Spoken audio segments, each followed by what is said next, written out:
please allow me to set you the scene. Chelsea are playing Arsenal at Stamford Bridge. It's a war.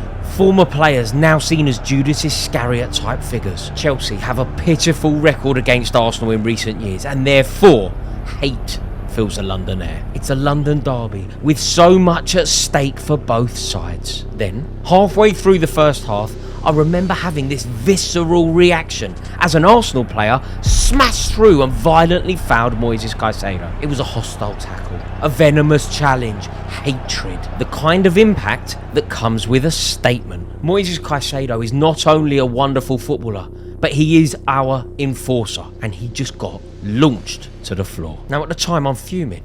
I'm baffled, I'm angry, I'm letting myself down, I'm swearing, I'm demanding action from the referee. Then, as the rage in my mind dissipated, I worked out that it was Bukayo Saka. Bukayo Saka? He's a great player, but he's not that sort of player, is he? Anyway, I didn't really think too much of it. The game finished a draw, I get the train home, and I stick on Match of the Day 2 that night. I'm watching Match of the Day 2, and I pick up something that I didn't see when I was watching the game live. Just minutes before Saka smashed through Caicedo, Caicedo smashed through Odegaard. So that meant that Bukayo Saka's tackle on Moises Caicedo wasn't just a mistimed challenge, it was retribution. It was premeditated retribution. Caicedo had obviously decided, perhaps tactically, to leave one in on Martin Odegaard. Bukayo Saka decided that that wasn't acceptable and punishment must be dealt. Bukayo Saka decided that he was going to bully the bully. And what I have just said there is huge, because that is a player-defining characteristic. That is what Roy Keane did to Patrick Vieira. When Patrick Vieira had a pop at Gary Neville, Roy Keane said no. It's what Frank Lampard did to Xavi Alonso. Saka became the enforcer, and in that moment, I had to redefine who Bukayo Saka was in my mind. Now, something that I just quickly want to clear up if you are new to this channel, and if you are new to this channel, please do me the honour, click that subscriber button. It really does help me out. Thank you so much. But if you are new around here and you haven't seen my videos before, let me just tell you something. I need everybody to know this. When I use words like hateful, when I use words like snarling, when I say enforcer, even when I say cheat, I am saying these words through the lens of positivity. Now, I know under normal circumstances, words like hateful, words like being a cheat would have negative connotations, but strictly on the field of football, I think these words should be seen as a positive. And since this epiphany where I've realised what Bukayo Saka has become, I saw it again. And when you're looking for it, you actually see it again and again and again. The other day, Arsenal played West Ham. They went away to the London Stadium to play an aggressive London derby. West Ham United has always been, historically at least, a very hostile place to go. They have a very particular set of fans that demand a very particular set of principles from their players. You also had, similarly, the added complication of a former player. West Ham were also struggling, so tempers are frayed. And I'm watching that game meticulously because I'm about to do a TalkSport show around it. And there was suddenly that moment, that catalyst, that spark. Emerson Palmieri decided to assert himself over Jurrien Timber. Palmieri kicks Timber and then flings him to the ground. Next thing I know, Bukayo Saka is steaming down the touchline and launches all his weight into Emerson Palmieri. After making that statement, he then shoves him away. Now, these small and yet significant assertions during the game are worth their weight in gold. And to be totally frank, I don't think you can be a top-class player without this edge. And if we look at this from an Arsenal perspective, no one knows that you need an edge in a team more than Arsenal Football Club. They haven't won a league for 2 decades. Why haven't they won a league for 2 decades? On various occasions, I think you could suggest that their team was too nice. There was a weak underbelly.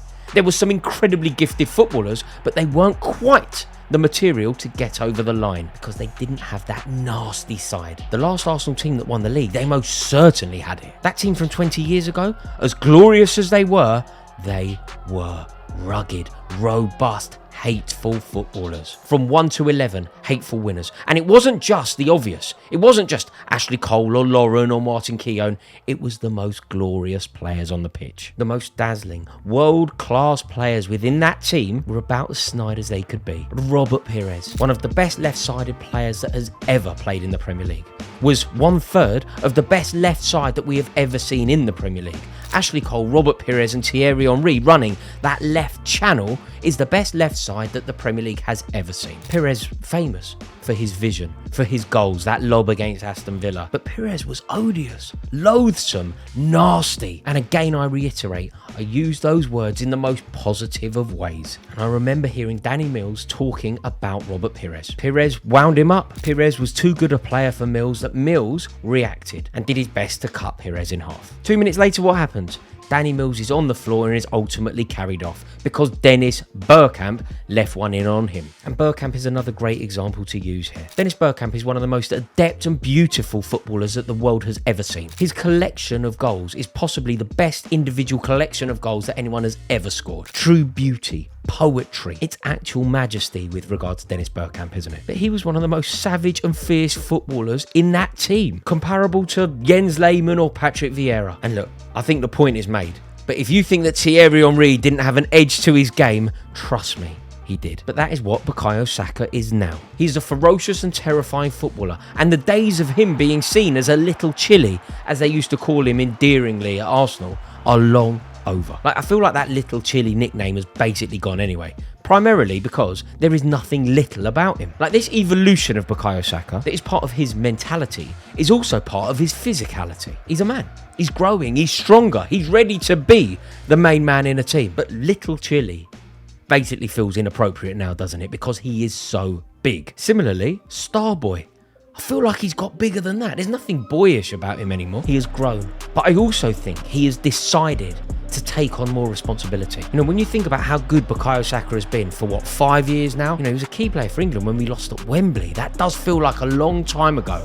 He has been a top-class pro for at least half a decade. But within that half a decade, he's had basically no success. And I think that's got to hurt, but also invigorate. Back-to-back European Championship defeats for Bukayo Saka, back-to-back second-place finishes for Bukayo Saka in the Premier League standings. To some, that sort of heartache would cripple. To others, it inspires. They want to get bigger, better, and stronger. And Bukayo Saka is most certainly the latter. But as much as I feel like Bukayo Saka has decided that he is a leader in that camp, I think Mikel Arteta has also decided to see him more as a leader. Now look, Bukayo Saka has been a great player in that team for a long time, but you wouldn't have really seen him as being the leader. He's often been the leader by example, but not necessarily the captain. Mikel Arteta has seen it in a different way and totally endorsed Bukayo Saka's backing of himself. Mikel Arteta actually deserves a lot of credit about the evolution of Bukayo Saka. Making him captain, especially this season, was an astute move because he's so ready for it. He's so hungry for it. And he is so inspired by it. And he's a great captain to have because he's excellent on the pitch, but also he's intelligent. He's a great spokesman for the club off the pitch. There was actually a moment recently where I realised that Mikel Arteta really did trust Bukayo Saka and saw him as one of his senior players. Arguably, Arsenal's biggest game of the season is playing away at Manchester City. Huge amounts of eyeballs on this game, huge amounts of jeopardy in this game. Press interest, fan rivalry, inter-club rivalry. The stakes could hardly be bigger. And when Arsenal Football Club did their press junkets ahead of this game, they did them in Bergamo because they had just played at Atalanta. Arsenal chose Bukayo Saka to fulfil these commitments. Now that would naturally be the role of one of the senior players. Martin Odegaard, Alexander Zinchenko, Jorginho. These would be the sort of players that you would naturally assume would take on such a pivotal role. But Arteta decided that Bukayo Saka was the man, and he handled them perfectly. It's actually interesting to talk about Mikel Arteta here because he also deserves a lot of credit. Arteta is part of the reason that Bukayo Saka is so good. He doesn't allow Saka to complain, he doesn't allow Saka to be content. Saka is obviously targeted by opposition players, and yet Mikel Arteta makes it Saka's responsibility to sort the problem out. Last year when Mikel Arteta was talking about specifically this, he said that there are many ways for a footballer to protect himself on the pitch. Now if we understand that correctly, perhaps I'm wrong, but I think that what Mikel Arteta is saying there is that it's Bukayo Saka's responsibility to get a little bit physical, to develop an edge, to protect himself. Arteta didn't complain to the referees. He didn't make it a big issue. He didn't really speak about the fouls that Bukayo Saka was accruing. He simply said that Bukayo Saka needs to learn to protect himself. And it's working. Bukayo Saka clearly has that hunger, but the output is through the roof. Goals and assists. This season has been his best return yet. I remember seeing fairly recently, after 18 games, He had been involved in 18 goals, scoring 7 and providing 11. That level of output is simply sensational. And I heard Jorginho speaking fairly recently when he said that Bukayo Saka will win a Ballon d'Or in his career. And when you think about the calibre of the Ballon d'Or at the moment, when you think about the brilliance of Bukayo Saka, there is no reason to suggest that that is untrue. And there's no doubt that Bukayo Saka is going to break more records, in my opinion, this season. You know, last year Arsenal broke a lot of records, their most wins in a season and whatever else. I know it came to nothing, but Bukayo Saka was an integral part of that. But this season, I am convinced that he is going to break the assist record. The Premier League assist record of 20 is jointly held by Kevin De Bruyne and Thierry Henry. After 13 games this season, Bukayo Saka was already halfway there. More assists than anyone in Europe's top 5 leagues. You know, we all know that Bukayo Saka doesn't want those individual awards. Collective success, league titles and trophies is what Bukayo Saka is after. But his evolution this season is breathtakingly impressive. And Mikel Arteta really does deserve an awful lot of credit for giving Bukayo Saka the belief and the platform to demonstrate his uncontrollable brilliance. Now there we have it. I thought it was quite an interesting conversation this. The evolution of Bukayo Saka, how Bukayo Saka has become a player capable of almost anything. Not only has he evolved into one of the most prodigious talents in the league, he has become the personality and the muscle of Arsenal Football Club. From the academy to the first team, from a boy to a man, we have witnessed it all for Bukayo Saka. Are Arsenal going to win the league this year?